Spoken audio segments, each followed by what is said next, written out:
People, once again, I will just check if my audio and video is audible.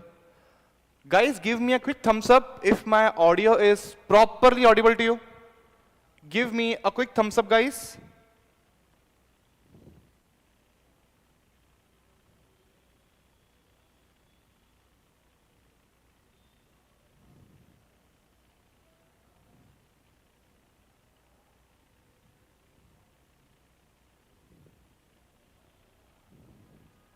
Okay.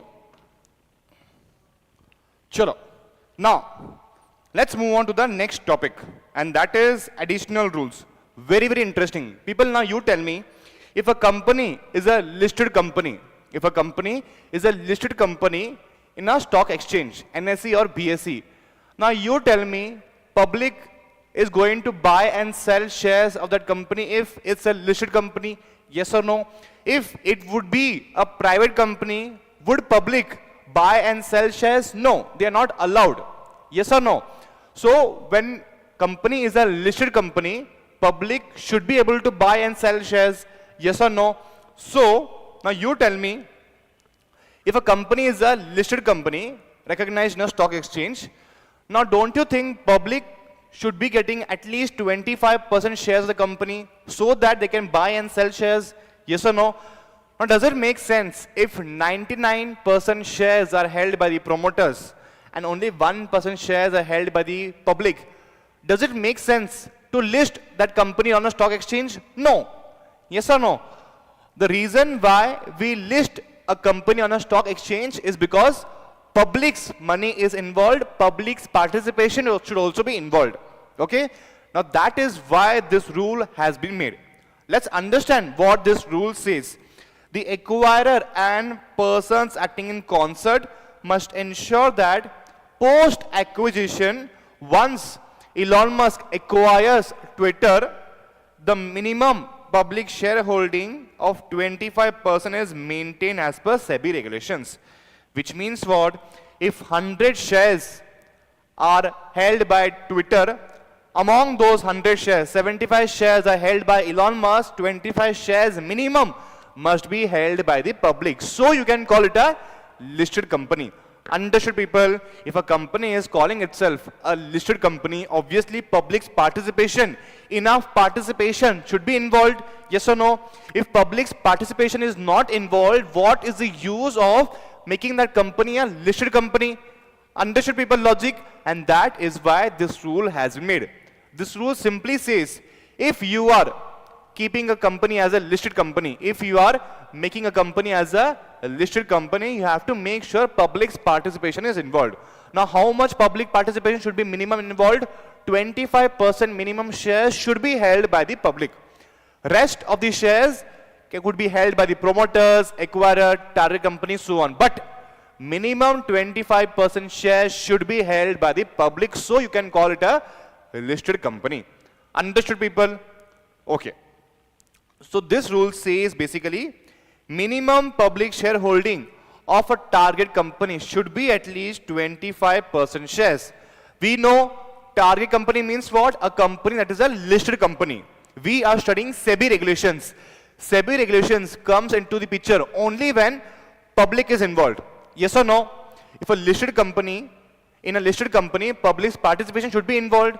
Yes or no? And that is why this rule has been made. Minimum public shareholding of 25% is maintained as per SEBI regulations. Okay, chalo. Now, let's move on to the second topic. If at all you have acquired more shares while maintaining 25% afloat, which means what? In case you have acquired 78%, 90%, 95%, first of all, you tell me, are they allowed to hold that much amount of shares? No. Minimum 25% share should be held by the public. Now, simple diagram I will draw for you. 100 shares.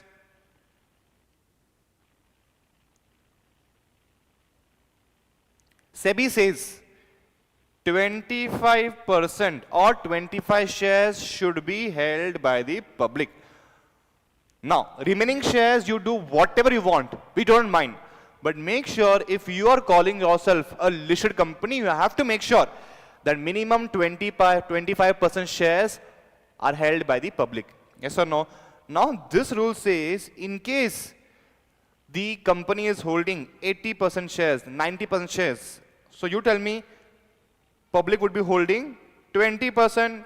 Now is it allowed? It's not allowed. So in that case, how are you going to solve this problem? We are going to understand. Okay? Chalo.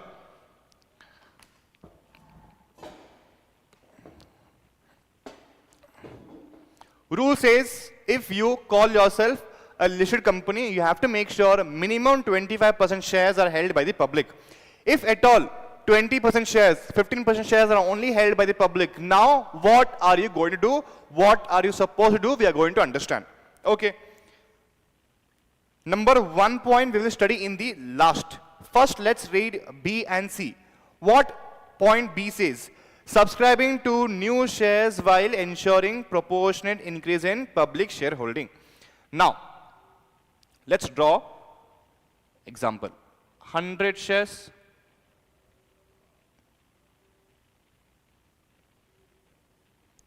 80 shares held by the promoters.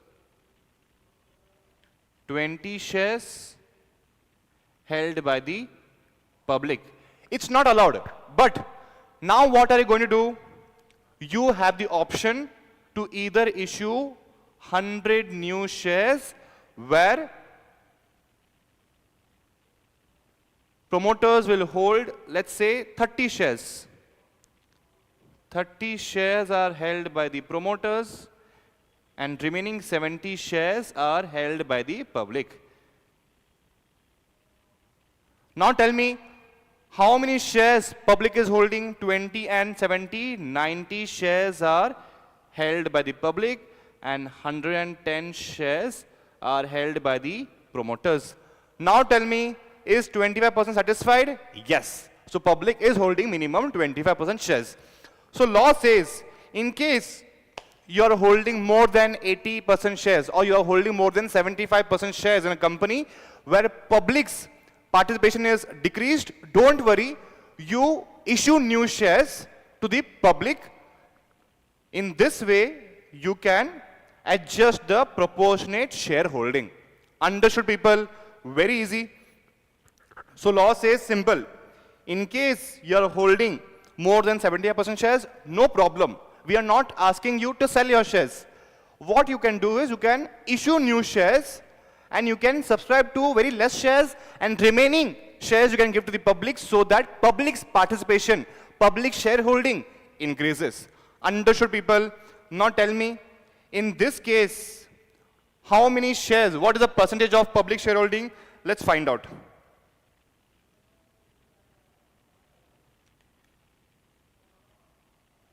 $90 divided by 200 into 100.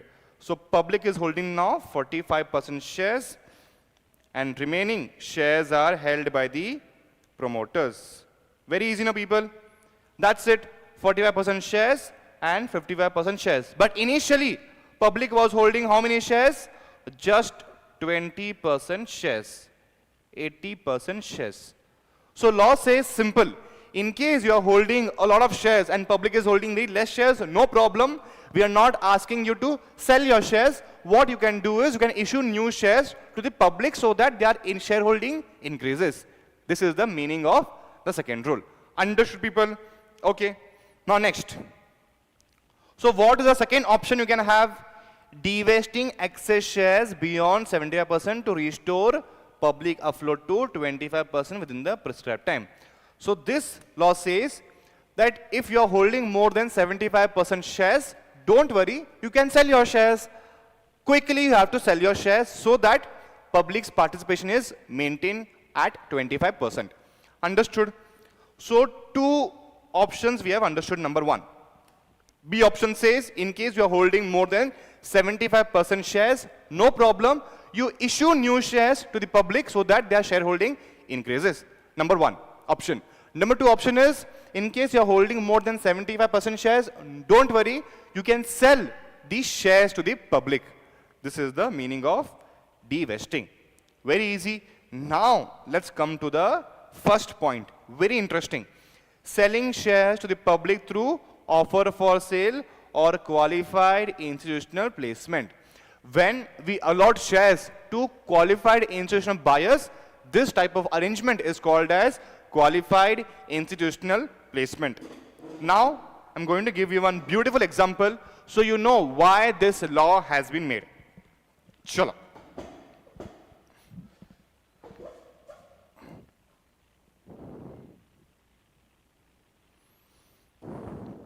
People, now you have to draw mind maps along with me, okay? Chalo people, chalo. Beautiful example. You will realize how beautiful this chapter is. Chalo. Now let's say a company called as Microsoft is there. Microsoft.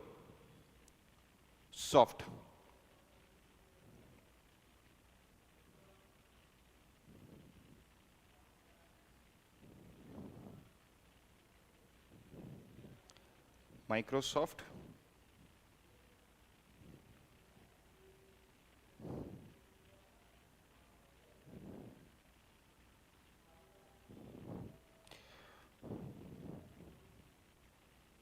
This is Melinda Gates.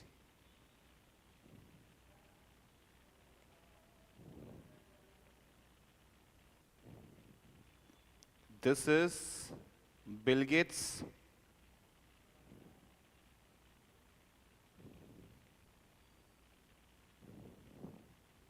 Now, one more person is there. His name is Facebook. This company is called as Facebook.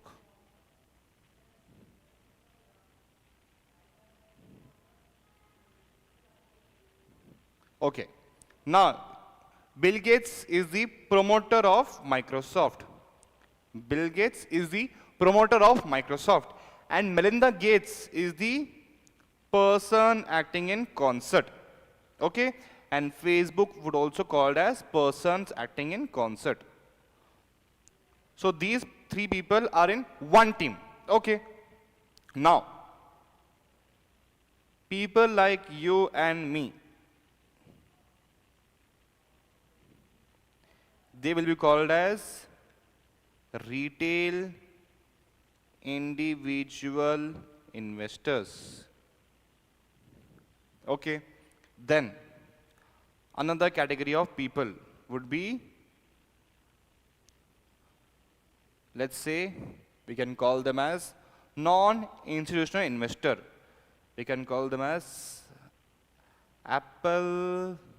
small company. Let's say ABC Private Limited, or, okay, simple, we'll keep them as Warren Buffett, best.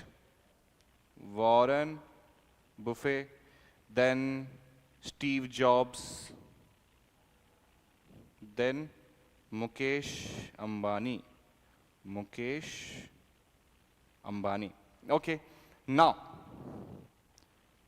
third category of people would be big players, qualified institutional buyers.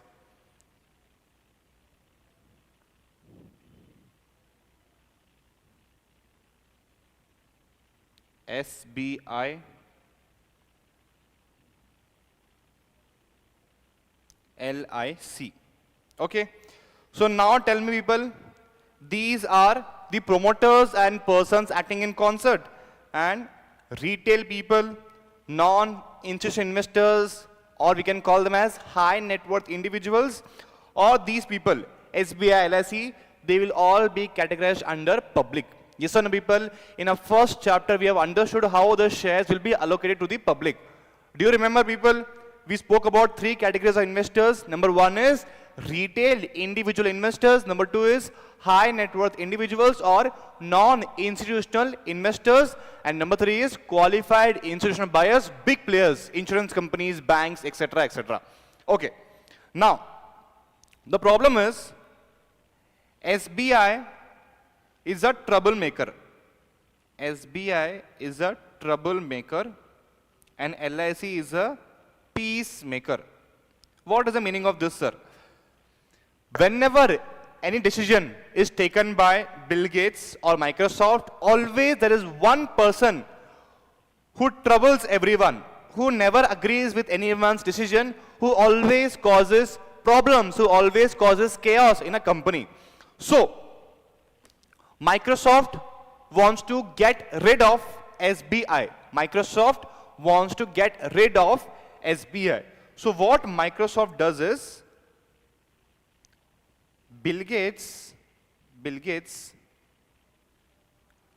purchases the shares of SBI. Purchase the shares of SBI to remove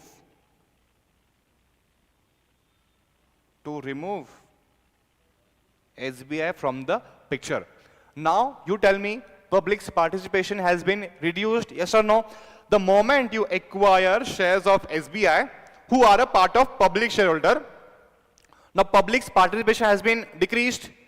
Now in that case, after Bill Gates purchases the shares of SBI, he sells the shares to LIC.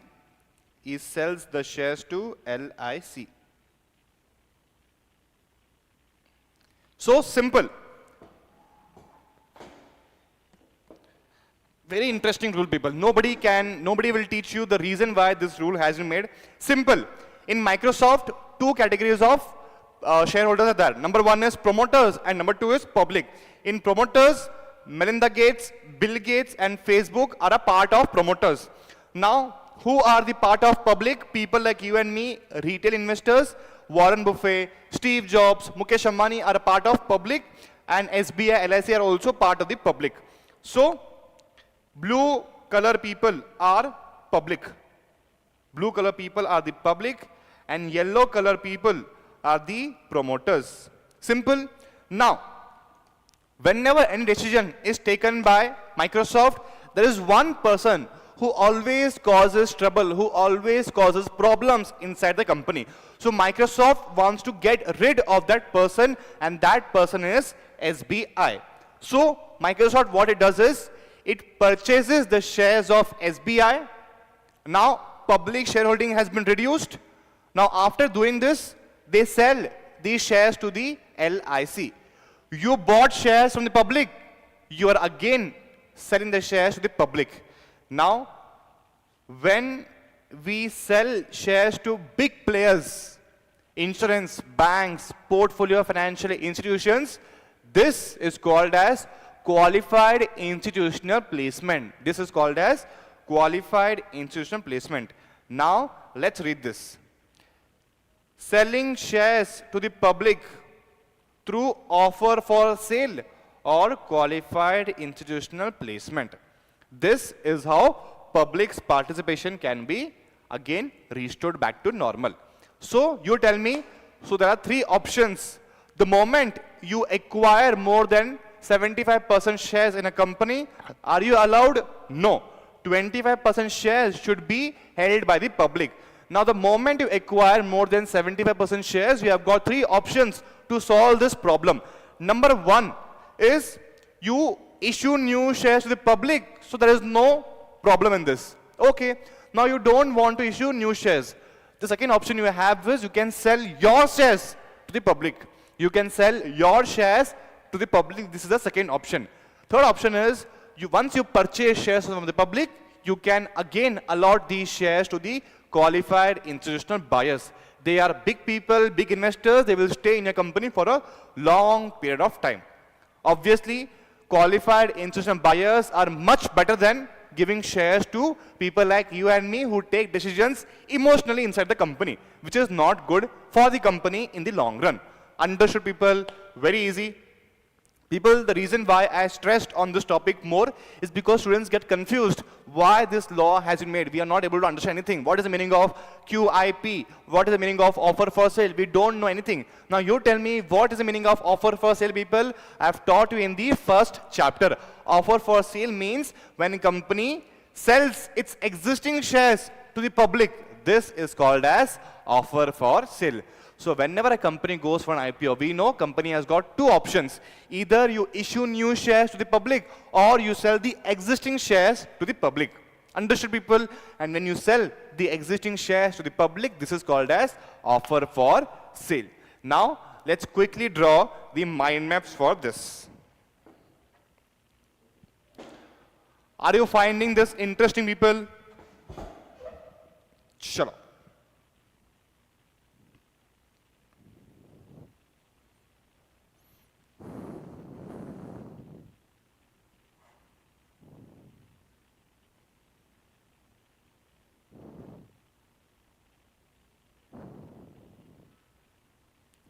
Now, public float requirement. Public float requirement. Write down this, people. Public float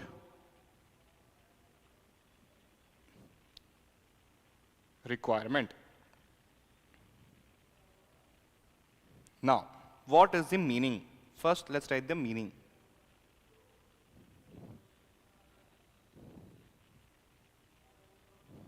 Meaning, acquirer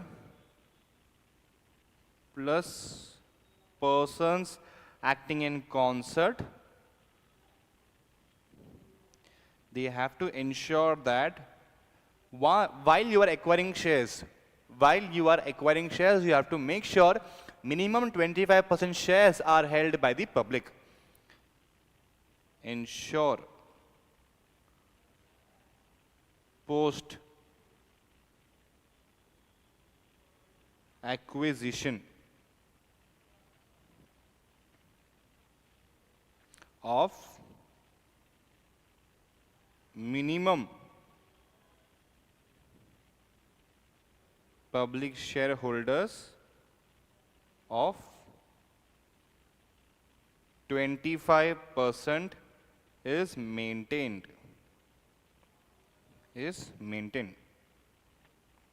Now, how can you maintain this? You have got three options.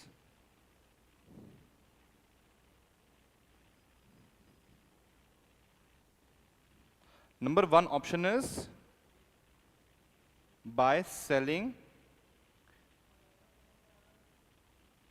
existing shares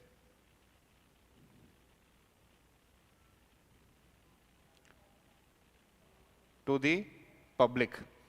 This is called as offer for sale.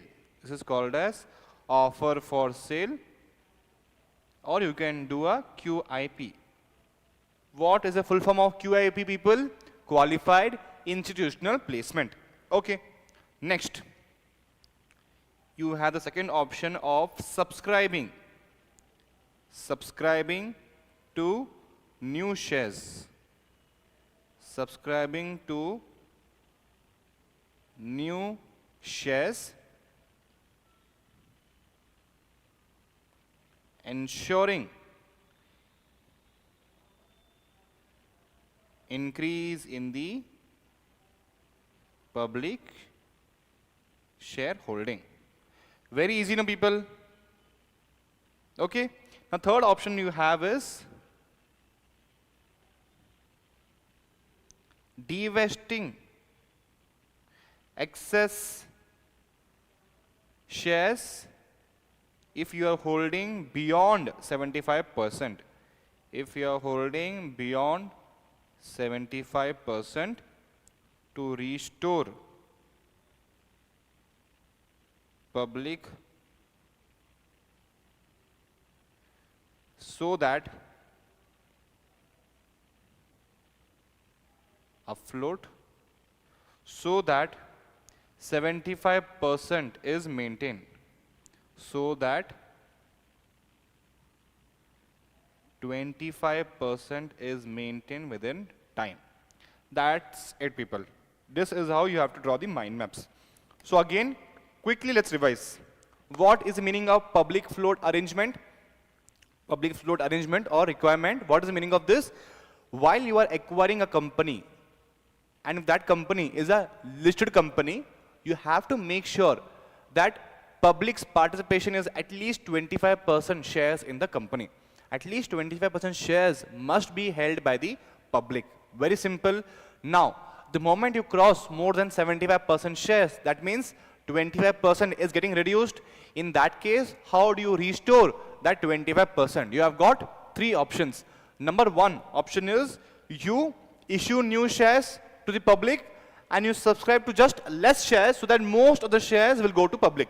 Number one, in this way, public shareholding will start to increase. Number one option is this. Number two option is, if you don't want to issue new shares, no problem. You sell your existing shares to the public. In this way, we can solve the problem of public upload requirement. Third option is, normally what companies do is, whoever causes problems, trouble in a company acquires their shares and sell the exact shares to another category of public shareholders. Understood, people? So we know company acquired shares from SBI. That could be anyone. That could be Warren Buffett. That could be Steve Jobs. That could be people like you and me. And once company acquires shares from us so that we are causing problems inside the company can sell these shares to qualified institutional buyers, LIC or big players. Understood, people? Very easy, no? Chalo. Now, let's move on to the next topic. And that is withdrawal of voluntary open offer. People, today our target is that we should be completing these two topics at least. I would say these three topics at least we should be completing. Okay? Chalo, people. Chalo. Let's get started. Now, withdrawal of voluntary open offer. Now, people, what is the meaning of voluntary open offer? Beautiful. Now, before that, one second.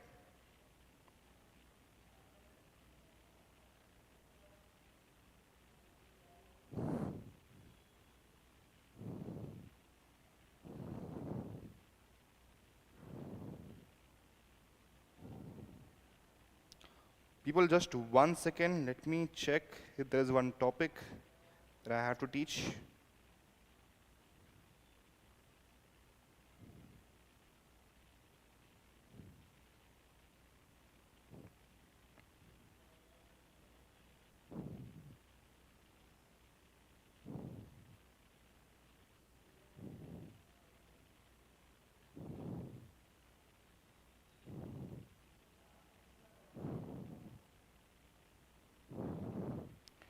Where is this?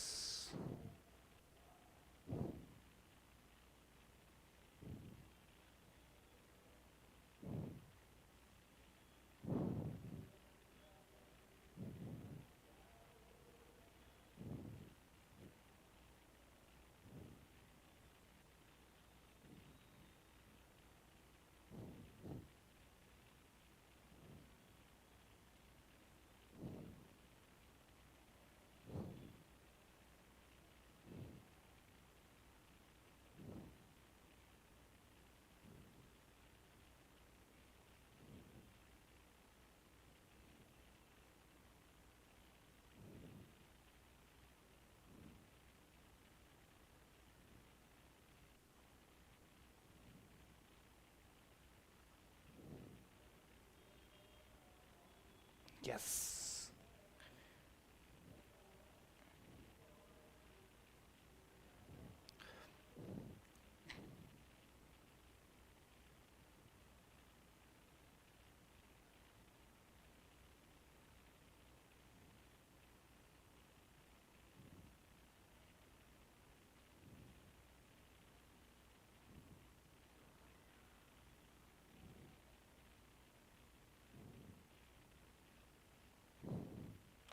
Chalo, people. Now, one topic is remaining that we have to write down in our notebook, and that is voluntary open offer. Once this lecture gets completed, people, I want you guys to write down this entire topic in your notebook. Okay? Very, very important topic, people. The topic is voluntary open offer. Now, people, the important question is, what is the meaning of voluntary open offer? Now, whatever we have studied till now, in that we have understood that SEBI is asking us to give the public shareholders an opportunity to sell their shares. Until now, whatever we have studied, wherever we have studied, SEBI says that if a company wants to acquire another company and that company crosses this 25% threshold, in that situation, SEBI says stop. Now you cannot acquire more shares. Now you have to give the public shareholders an opportunity to sell their shares. If they want to get out of the company, they can sell their shares to you. Otherwise, they can stay in that company. So every single time we were coming across a situation where SEBI was asking us to give an open offer. Yes or no? Okay. So now what we're going to study is voluntary open offer. In this, SEBI does not ask the acquirer to acquire or make an open offer. Acquirer by himself voluntarily acquires more than 25% shares, 30% shares, 40% shares. Now this is called as voluntary open offer. Over here, SEBI is not asking acquirer to give an open offer. Acquirer voluntarily is giving open offer. Why? Because he is very serious about the company and he is dead serious to acquire this company. This is called as voluntary open offer. If an acquirer is very serious about this company, by anyhow he wants to acquire this company, so over there, SEBI will not come into the picture. SEBI will not ask the acquirer that you have to give an open offer. No, wait, now you have significant influence in this company. Now you have to make an open offer. No, over here SEBI does not say anything. Over here, acquirer by himself voluntarily wants to acquire a large chunk of shares in the company. Now this is called as voluntary open offer. Now when an acquirer does a voluntary open offer, in that case, what are the rules an acquirer must follow? Let's understand. Number one rule. A voluntary open offer is initiated at the discretion, at the will of the acquirer without any regulatory obligation. Nobody tells him that you have to acquire, you have to make an open offer. No. Over here, acquirer voluntarily is making an open offer. Okay? The acquirer must offer to acquire at least 10% of voting rights or share capital from the public shareholders. People, 1 second.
Yes. So people, what we're going to do is, we're going to start this topic fresh in our next lecture. Okay? Let's end this lecture over here. Tej sir is going to take lecture. So, we're going to continue in our next lecture. Okay? All right, people.